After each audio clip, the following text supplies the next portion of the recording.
Un vent de panique souffle sur les marchés financiers. La journée a commencé par le plongeon historique du principal indice de la bourse de Tokyo, puis l'inquiétude a gagné l'Europe et les marchés américains.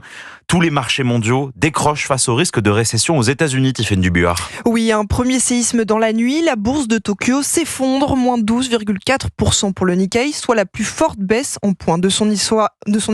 3 explications. Au niveau national d'abord, la Banque du Japon a relevé de manière inattendue ses taux directeurs. Deuxième élément, la hausse du chômage américain annoncée vendredi. Possible premier signe d'une récession à venir aux États-Unis. Et pour éviter le ralentissement de l'économie, la Réserve fédérale américaine pourrait choisir de réduire ses taux plus tôt que prévu. Résultat des dégâts sur les marchés européens. Le CAC 40 concédait 1,7% à sa fermeture à 17h. De ce côté, le Nasdaq perd pour l'heure 475 points. Mais pour l'économiste Marc Toiti, ces explications ne sont pas convaincantes.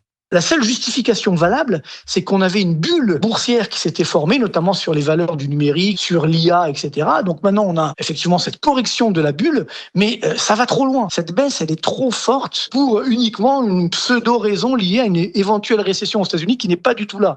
Des marchés qui devraient rester instables jusqu'à la rentrée, avec des investisseurs moins nombreux en plein été.